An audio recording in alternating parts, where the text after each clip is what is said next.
Assalamualaikum warahmatullahi wabarakatuh. Selamat berjumpa lagi dengan saya, Sri Kumorowati. Ayo belajar IPA. Pada kesempatan kali ini, kita akan bahas tentang hukum Mendel 1, bagian 2. Fokus pembahasan kita tentang monohibrid intermediate. Kita tahu bahwa intermediate itu pasangan sifat yang tidak kalah dan tidak menang. Sehingga pada filia satunya akan muncul sifat alternatif atau gabungan. Kita ambil contoh persilangan antara Mirabilis jalapa merah dengan Mirabilis jalapa putih. Mirabilis jalapa ini adalah bunga pukul 4 yang biasanya dipakai mainan trompetan oleh anak-anak. Genotip dari Mirabilis jalapa merah adalah M besar, M besar. Mirabilis jalapa putih, M kecil, M kecil. Gamet yang terbentuk dari genotip M besar adalah M besar dan M besar. Dari genotip M kecil akan membentuk gamet M kecil dan M kecil.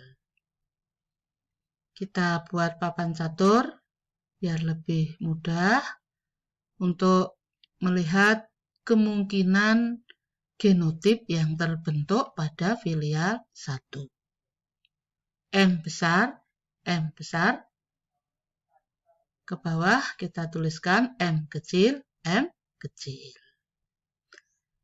Gamet ini akan berpasangan secara bebas.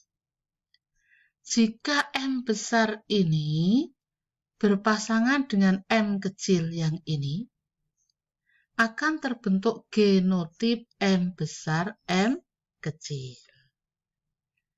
Jika gamet M besar ini berpasangan dengan M kecil, maka akan terbentuk genotip M besar, M kecil.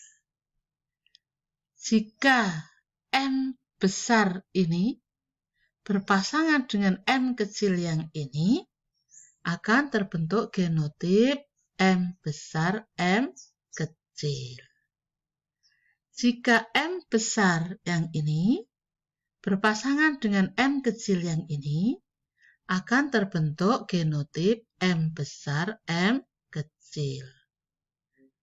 Terlihat bahwa kemungkinan genotip yang terbentuk semuanya adalah M besar, M kecil.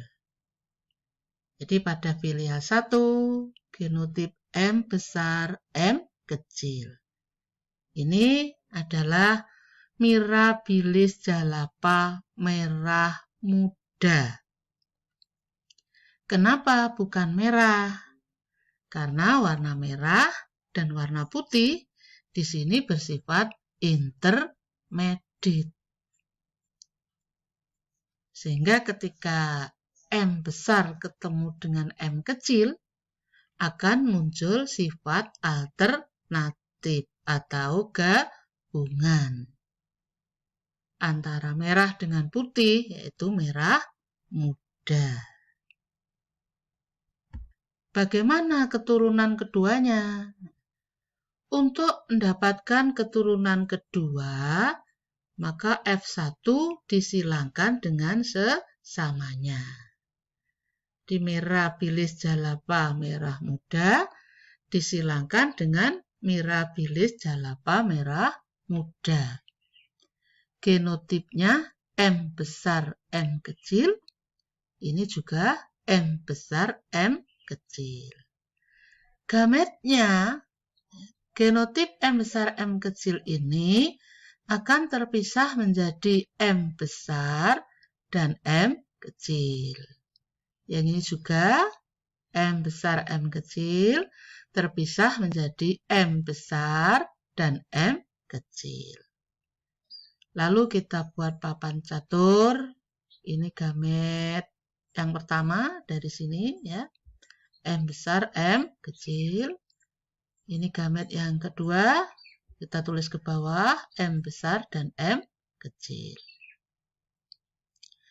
Jika gamet M besar dengan M besar ini bergabung, maka akan terbentuk genotip M besar, M besar.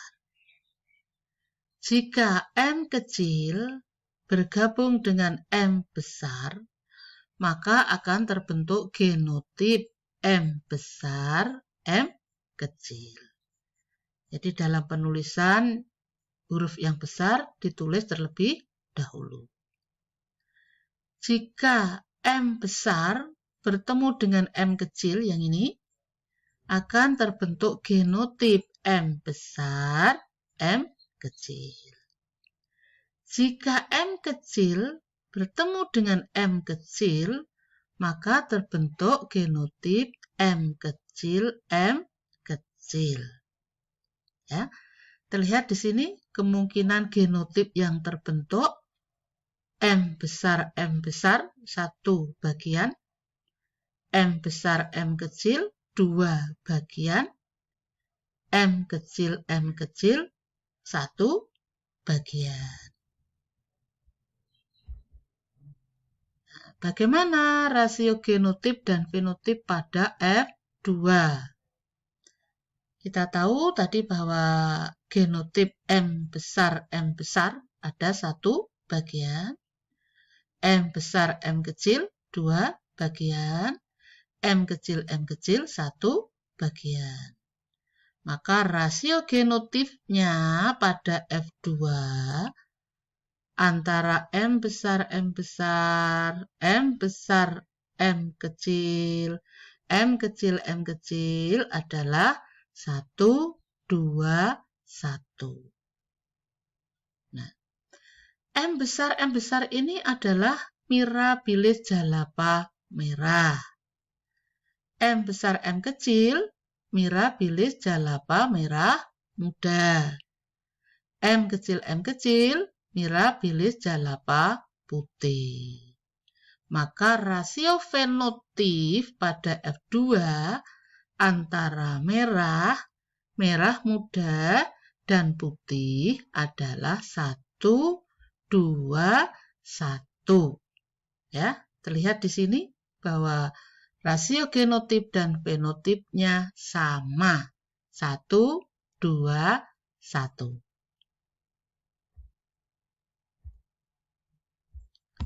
Nah, sekarang kita simpulkan perbedaan antara monohibrid dominan resesif dengan monohibrid intermediate. Yang pertama kita lihat pada F1-nya. Untuk persilangan dominan resesif, pada F1 yang muncul adalah sifat yang dominan. Jadi kalau dicontohkan antara RCIS berbiji bulat dengan RCIS berbiji kisut, yang muncul pada F1 adalah RCIS berbiji bulat. Kenapa? Karena bulat dominan terhadap kisut.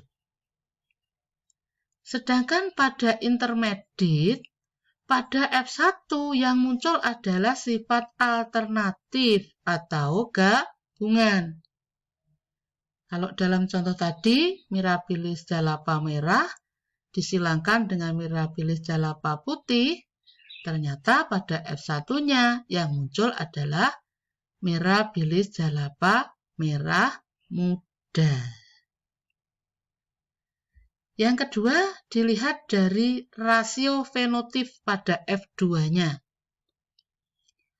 Untuk persilangan dominan resesif, pada F2, rasio fenotipnya 3 dibanding 1. Di 3 ini untuk yang dominan, 1 untuk yang resesif. Sedangkan pada persilangan monohibrid intermediate, pada F2, rasio fenotipnya 1, 2, 1. Ya, ini yang bisa kita pelajari tentang hukum Mendel 1 beserta contoh-contohnya. Kalau ada yang kurang jelas bisa ditanyakan, tulis di kolom komentar. Terima kasih, semoga bermanfaat. Wassalamualaikum warahmatullahi wabarakatuh.